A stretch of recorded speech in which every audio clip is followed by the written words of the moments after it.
Hi everyone, it's Lee here from Glambert Lee Planner Mad. I've been asked a few times and I've seen lots of posts about it in different forums about people wanting to take up bullet journaling. What do I need to buy? What do I need? Do I need to buy loads of things? Basic answer is no. You don't need lots of things to start bullet journaling. There's loads of things you can buy later on if you want to, but to start bullet journaling, all you need is some pretty basic supplies. So I thought I'd do a video just to show you what you need to start and then what you can add in later on if you want to. So your basics if you need to start bullet journaling are you need a notebook. Now you can either get a very basic notebook, just a plain notebook with lines, or the general preferred notebook for most bullet journalers is a Lighterm 1917 bullet journal. Bear with me while I zoom out. Is the Lighterm 1917 bullet journal. Now that's the preferred bullet journal for most bullet journalers. So you have little dots which will allow you to line everything up, keep your writing nice and straight. But when you do your layouts, they kind of fade into the background, so you don't really see them. And it's got reasonably thick pages. You will get a little bit of ghosting, which is seeing the pen through from what you write. So if I show you the back of this page here, you will get a little bit of ghosting through. But once you've written on that page, you don't really tend to notice it. Other notebooks, things like Scribbles That Matter and Rhodia, tend to have a little bit thicker pages, but this one, to be honest, once I've written on the next page, I don't tend to notice it.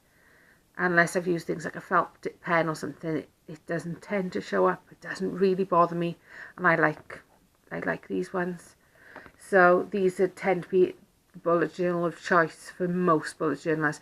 They work out about £14-ish, but one lasts me 6 months. So you average it out, it's not that bad.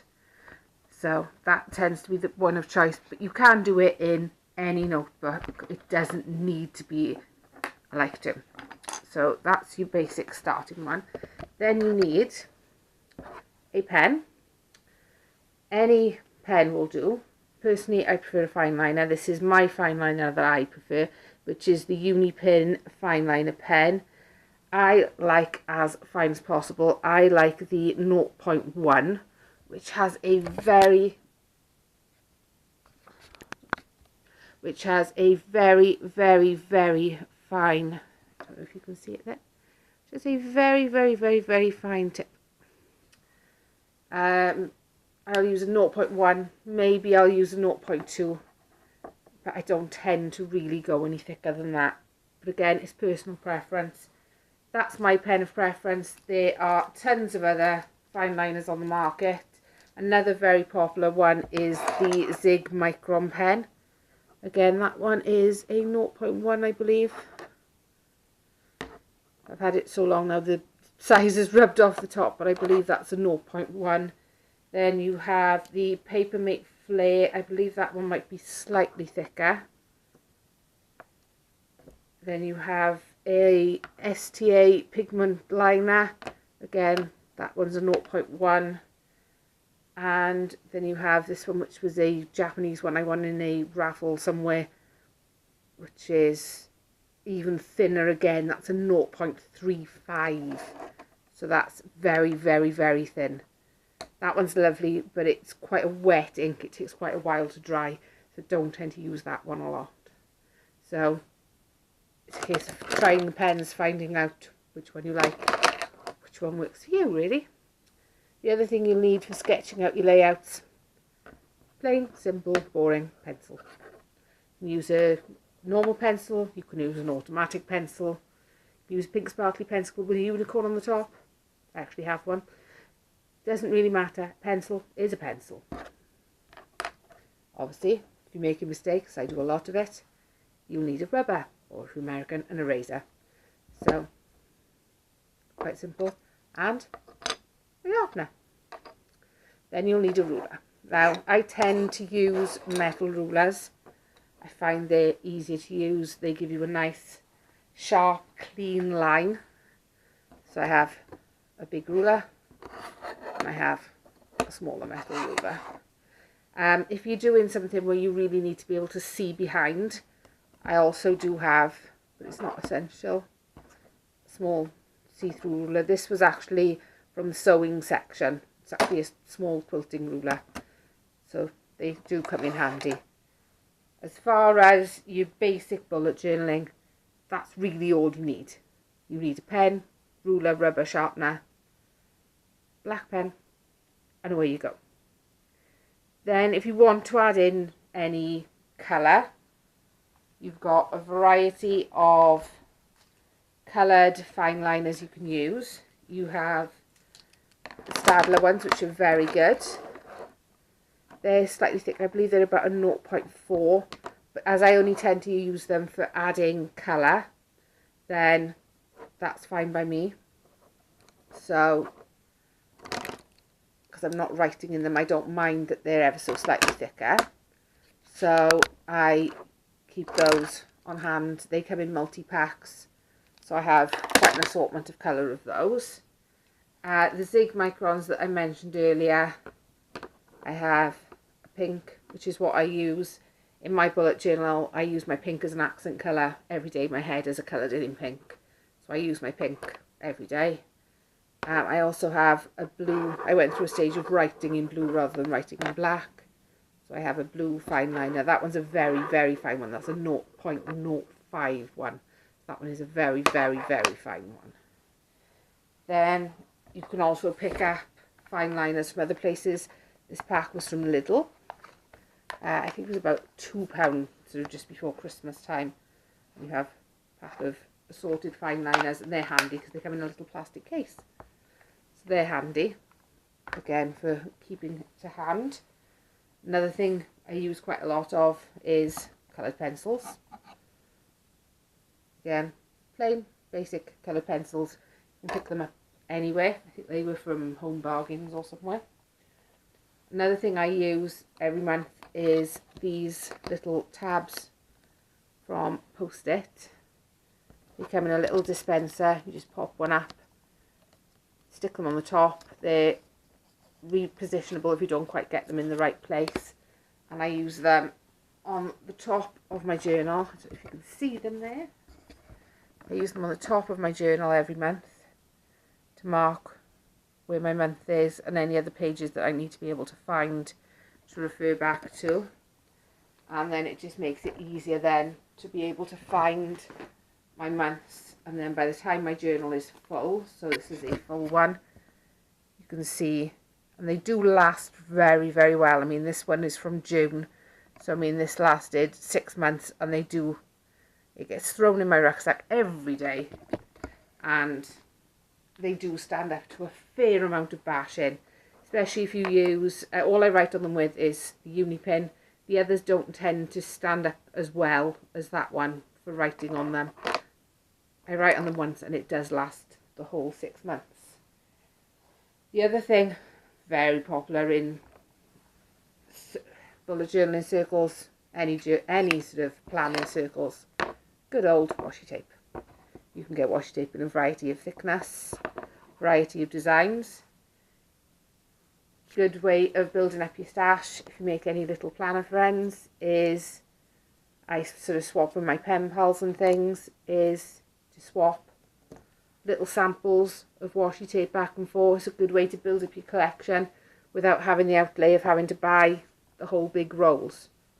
So all you need to buy is just sort of little card tags, or even these little plastic tags at about 100 for £3 if that, and then just pop a little sample of washi tape on, swap them back and forth, and you can build up your collection without having the outlay.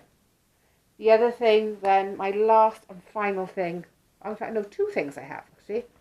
The other thing which I use a lot, I'm going to have to zoom out for this one,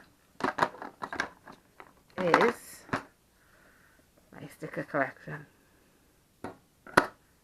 Yes, my Harry Potter tin. I love my Harry Potter tin. Is my sticker collection.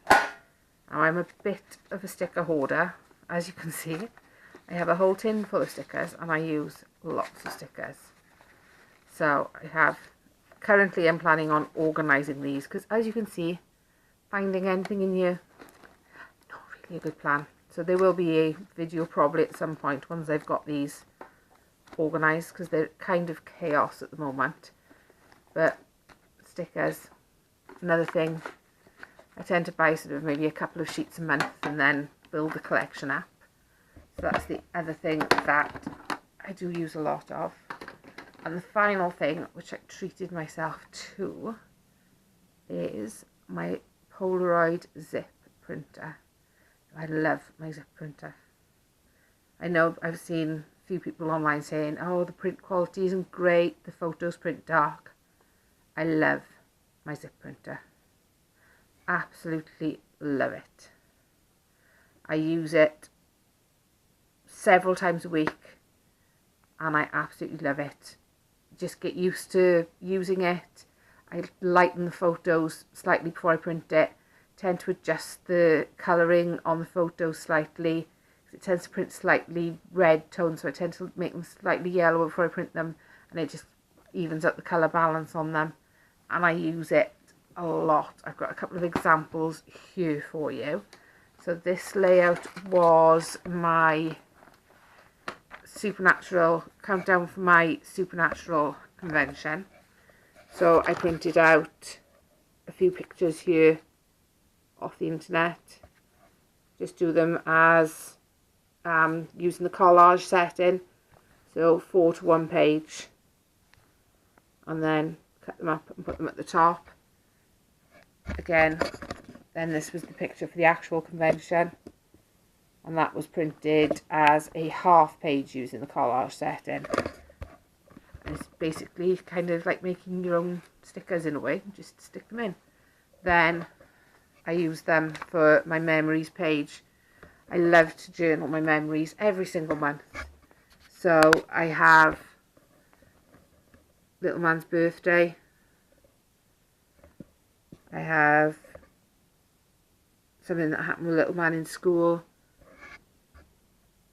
Day trip out with my best friend.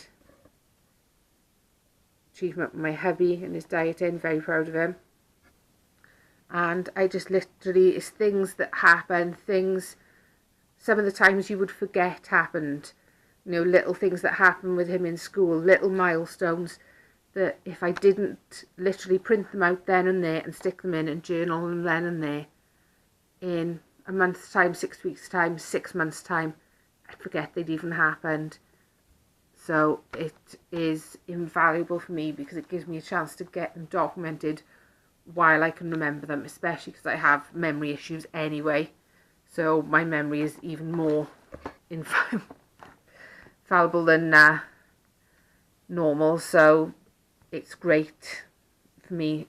I find it invaluable. And the other addition to my bullet journal since my last video is my little pen pouch, which I made. And I love her. She's fab. My little pink sparkly unicorns. Because of course, you know, it's me. It had to be pink. And just has a little flap at the top. And it holds my black and my pink pen that I use every day. And they just pop. Not the easiest to do one-handed while holding a camera. They just slide in there and then the Velcro goes down. And that just holds my pens then that I use every day. I've tried pen clips on the side. They're never the right size for the pens. They pop off when I pop them in my bag. That works perfectly for me. So, I hope you've enjoyed the video. Any comments, any questions, pop them at the bottom and I'll do my best to respond. And I hope that's answered any questions. I hope it's been helpful for some people. And I will see you in the next video. Thank you for watching. Bye.